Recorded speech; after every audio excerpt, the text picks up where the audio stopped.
energy, raise your positive vibrations, bring positive changes. Binaural beats. I don't know that word. Binaural. Binaural. I'm gonna write that down so I can Google that, because it's one of those things I always see but I never pay attention to. And the fact that I even said it is important right now. So here I am. I'm back again with a video. How's my background look? It's pretty nice.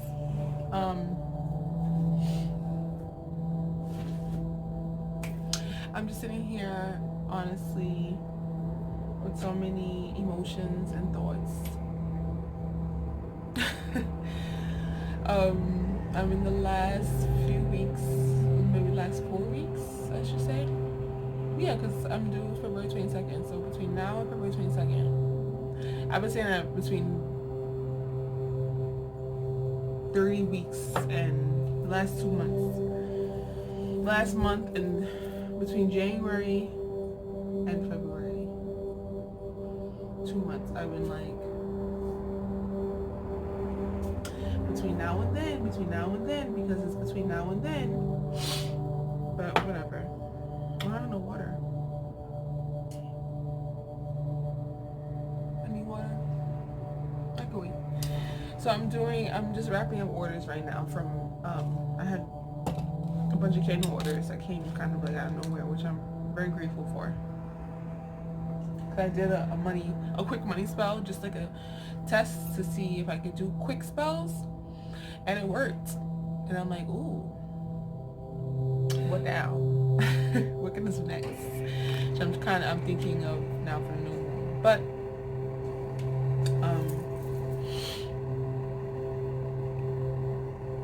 I wanted to make a video about, it's so funny because I wanted to wrap up these orders and, you know, at the same time, but I'm realizing that a lot of what I have to do is writing, and I can't write and talk at the same time because it's just going to be a mess.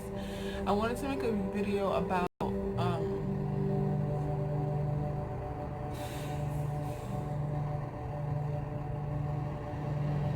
pregnancy sadness.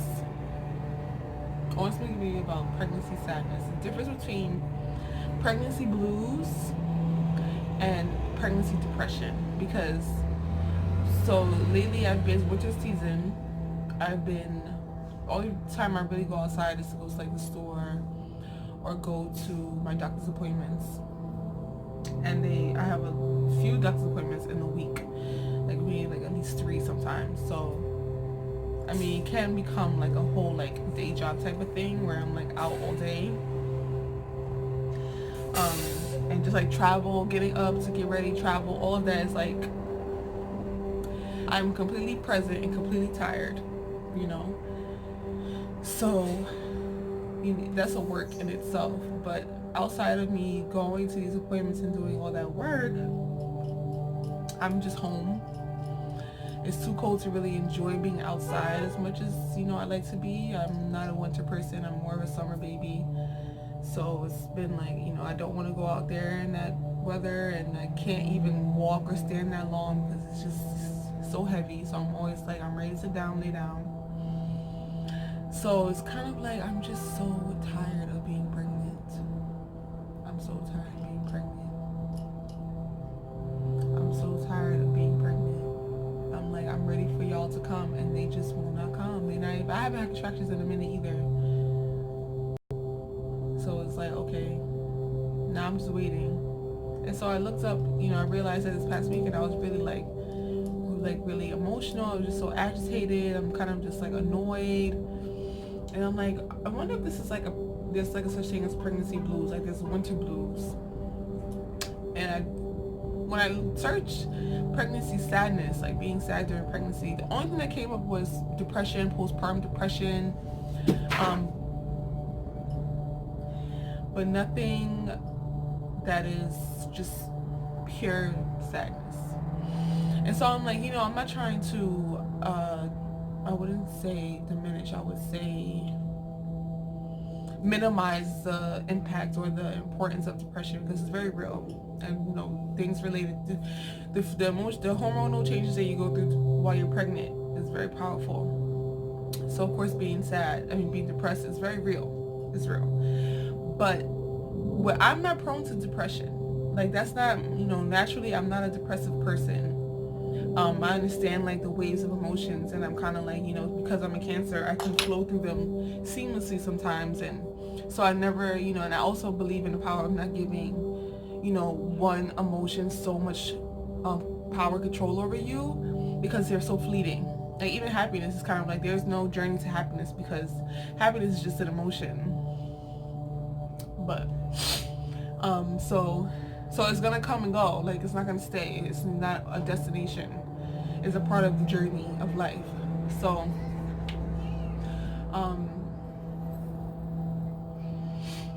I'm not prone to depression, but so I'm like, why is it that you can only be depressed when you're pregnant? Why can't you just have bouts of sadness and have, these hormonal imbalances kind of like on top of all these other factors? The fact that I can't go outside and sit in the park if I wanted to. The fact that winter season is very quiet and haunted. The fact that I'm always eating, so I feel like, naturally I'm not like a heavy eater, but now, being pregnant, I've been a heavy eater, and, gaining weight and seeing the weight in my hands, my body, and my feet, and kind of just looking at myself like, oh my God, I'm changing so much, and having so much time to think about, the worries that you have, and the excitements and the anxieties and the fears. Like, you just have so much time on your hands. After, I've been researching as much as I could, I studied as much as I could. There's only but so much you can really look up and learn before you have to actually apply it. And because I haven't been able to really apply it yet because they're not here, I'm just sitting on all this information that I've acquired, and it's kind of like just sitting there. And so I'm like, I could, the criteria of being depressed is very different from criteria of sadness. Sadness, depression is like, having this strong inclination to sleep all day, or not being able to enjoy things that you normally enjoy, not being able to really, kind of like this lack of presentness and awareness of where you are in the moment. Kind of you can't control type of thing. Sadness, I can still laugh. I can still do the things I like to do. I can still get up and handle the business that I need to handle. I can still get up and, do things. I'm still like, myself. I still feel present. I still feel like I'm learning, growing. But there are moments where I'm just so bothered. And like on the verge of crying, but there's no reason why I'm crying. It's just that it just feels like it's hormonal. Like, it just feels like you're gonna cry because you're just gonna cry. Like it's no real reason. So I feel like that's important for us to be able to have that. It is real to be able to have the distinction between just being sad and having those moments of sadness, and actually factoring in that there are external environmental things going on around you that can affect your mood. That's real. We don't always have to give extreme titles to the things that we are experiencing. We don't always have to do that. We do that a lot. Like the whole mental health awareness has become a really huge thing, and it's very important, but it's also like you're not always anxious and having anxiety. You're not always depressed. That's not always the answer. Sometimes it's literally just like an extreme wave of sadness that you just don't know how to handle, and you need to figure out how you can handle your waves of emotions. Happiness is not the only positive destination. Happiness is not the only positive experience, It's a lot. It is a lot, and it takes you knowing yourself to actually say to actually be able to identify, you know, I'm not depressed, but I am having moments of like sadness. I am having moments of like worry. I am having moments of imbalance that I kind of need to look at, address, and, you know, work through unapologetically, fearlessly. And that's okay. This is how you grow to know who you are and grow to know yourself, by being able to identify those emotions that you have. Being able to say, you know, because of the temperament that you are, your sadness is not going to look like somebody else's sadness. And your happiness is not going to look like somebody else's happiness. So being able to say, this is what sadness looks like to me. When I'm just like, you know, annoyed, agitated, and everything pisses me off. And I'm in a fighting mood. That's what my sadness looks like sometimes. And I'm kind of like, okay, let's dismantle this from the top. Feeling anger, where this is coming from, you're feeling agitated, you're feeling hopeless or helpless, or, you know, like just dismantling it coming from the top, and just like cracking surfaces and layers of it so you can get to the core of it.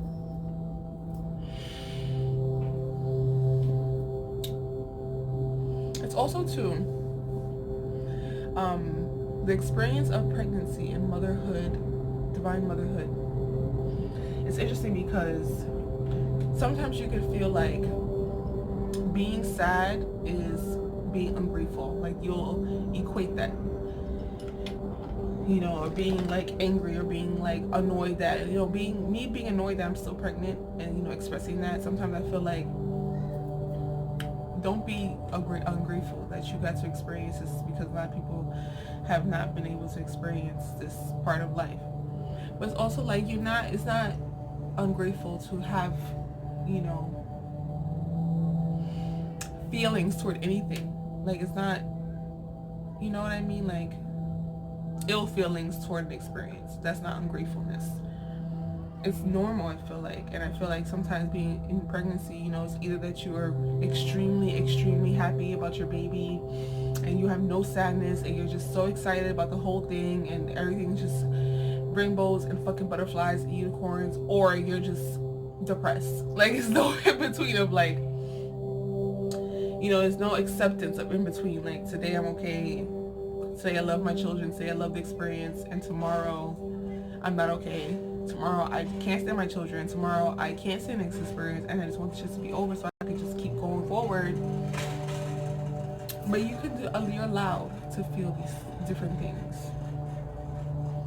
without feeling like, you know, a bad mother or ungrateful human being. I think it's important to have that natural, because even me, I'm also like, I don't want to, you know, I'm big on like transference of energy. So a lot of times I don't want to feel negative feelings because I don't want my children to feel negative feelings, but they gonna feel negative feelings. I can't stop them from feeling negative feelings, because I stop myself from feeling negative feelings. You know what I mean? That's one of those like guilt trips that you have, especially as a aware spiritual person. You kind of like, I don't want to send that energy. I don't want to send that energy. But it's like, it's healthy balance to be able to be like, I'm angry, I'm happy, and you're gonna get best of both worlds, and it's gonna be the truth. And I guess that's the full around just story of, or like morale of this message, is that living in truth is the most important part of it all. Like, you have to be able to live in your truth to get the most fulfillment of life. You have to be able to live in your own personal truth. What does that truth look like? How do you get to a place of being able to define your truth?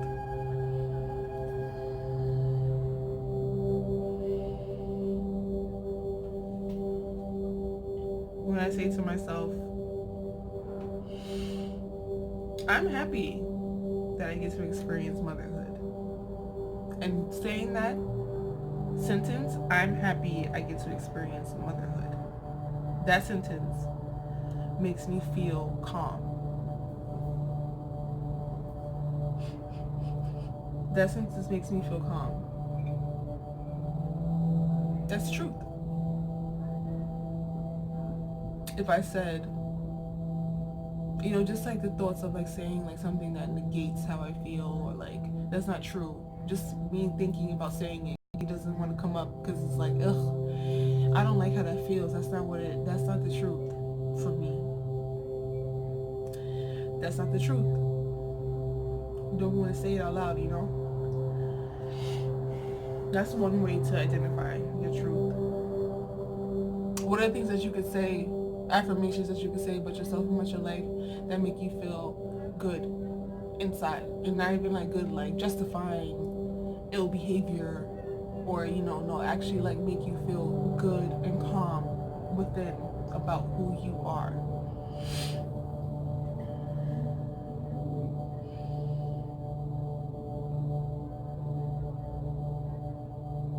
That's kind of like a figurative way of looking in the mirror. Because if you can't look in the mirror and say these things about yourself without flinching, like honestly, without like being like, ooh, that's a lie, or like, I can't even look at myself in the eyes when I say that, there's something missing from that,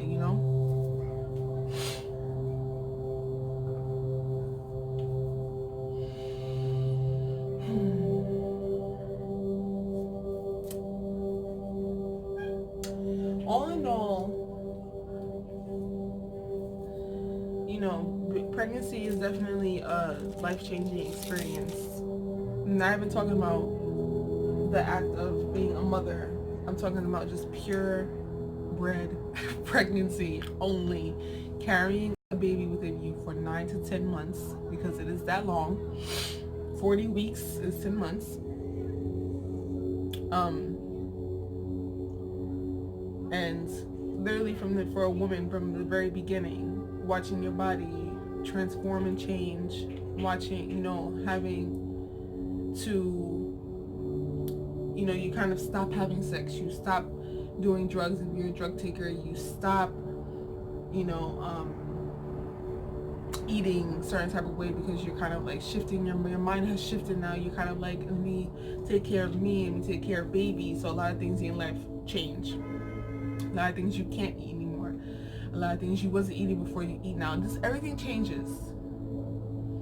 Things that you were doing before you can't do anymore. You're kind of restricted from doing certain things. And it's just like everything just changes for a woman from the very beginning, that they find out that they are having a baby. Is it a whole nother video to talk about how, this is my personal beliefs about men, but I feel like men, we're looking at you now in this new energetic field and era, for you to kind of step to the plate and to take the reins of your spiritual path now, to find out the I am, who am I, answer that question. Because even just for pregnancy alone, the fact that a man does not, his life is not as affected as a woman's life when she is pregnant. When you guys are pregnant, you could still get up and do everything that you've been doing before until the very end. And even after the baby comes, like, the baby needs the mother. And so, you're very important, of course, very needed, very necessary from the very beginning. But at the end of the day, we go through this whole change in our whole body, and we have to, adjust our lives completely to carrying a child and bringing it forth into this life. So that experience, this whole time, this whole year, this feels like a year of being pregnant. It's a whole experience in itself. And so giving yourself, being fair to yourself and being open to yourself, and just, allowing yourself to grow and to change and transform, and being able to take certain energies and transmuting it into something new, Yeah, give yourself that allowance, that freedom.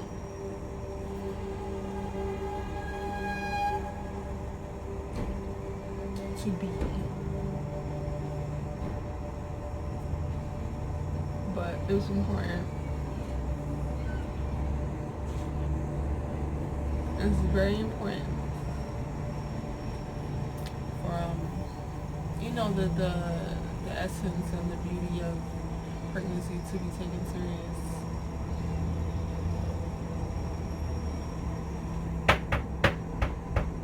Who is it? Who is it?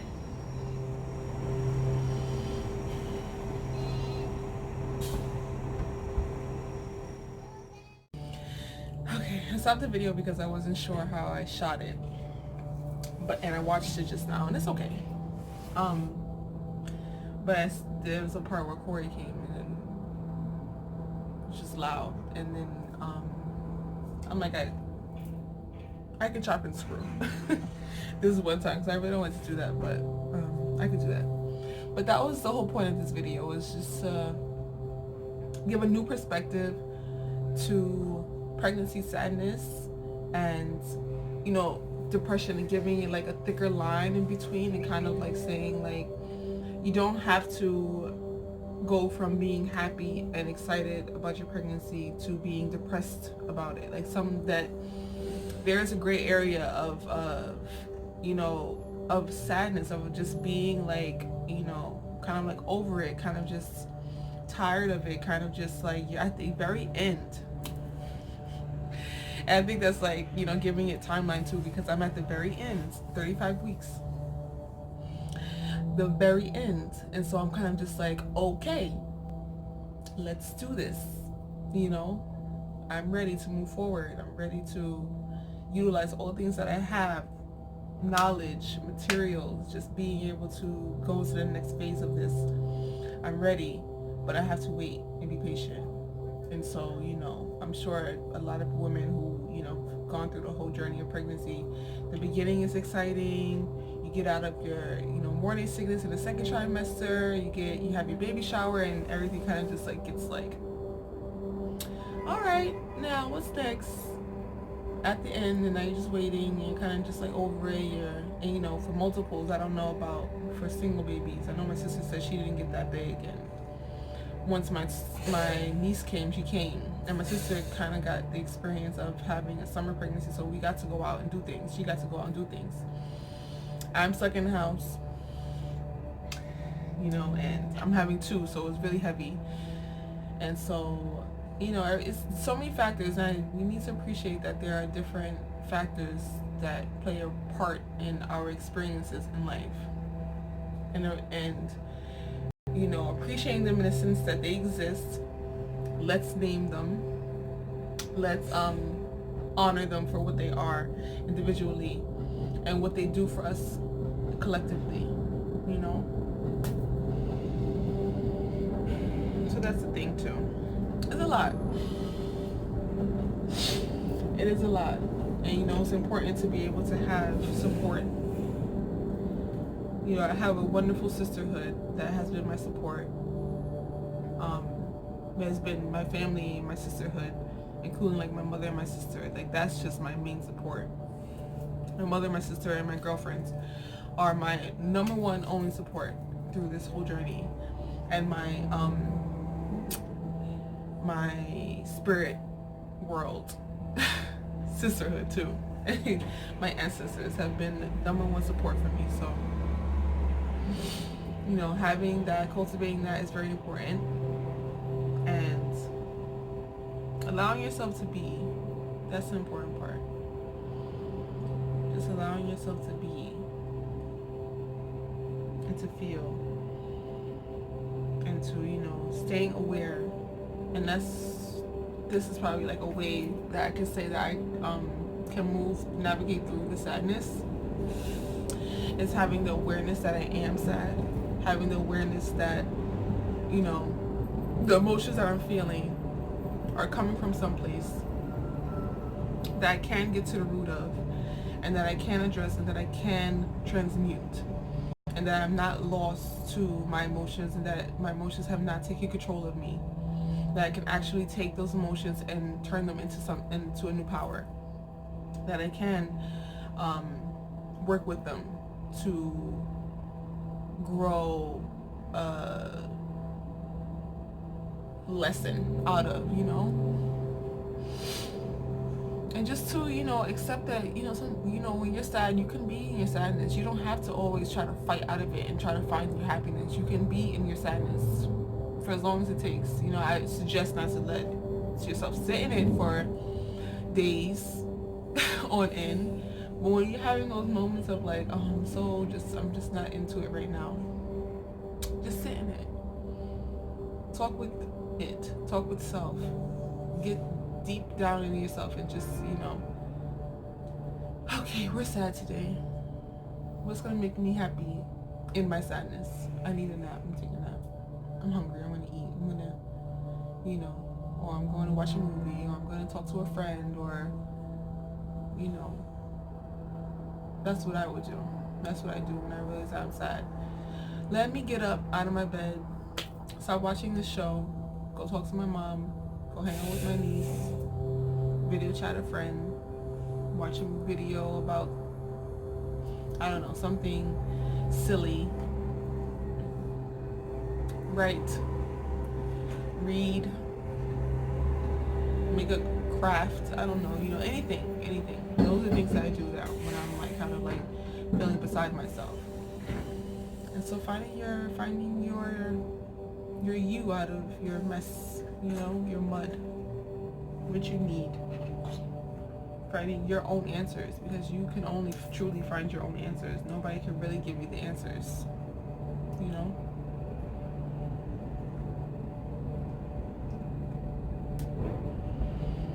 That's it. That's all the video that I had to make. Let me get back to work. It's 12. It's almost lunchtime too, so. That's it. That's all I wanted to say. That's all I wanted to say. Hey, hopefully next video I make, I want my next video to be,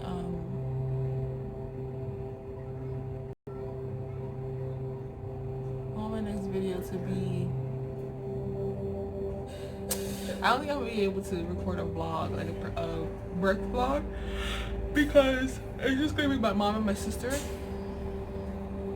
Most likely just my mom, but my mom and my sister. And my mom is not good at nothing like this. So I'm not gonna even ask her to like help me record a video during the whole like we're going to the hospital. You know, I want to, but whatever. So it's probably gonna be a video of like post-birth and like just talking about my experience, which is fine because, you know, I'm not that good at vlogging like out and about my experiences. I tried to do that one time with my baby and it was a fail. I totally had forgot that I was even trying to vlog about it, and then when I left I was like, oh shoot. So that'll probably be my next video, maybe, if I had nothing else to talk about.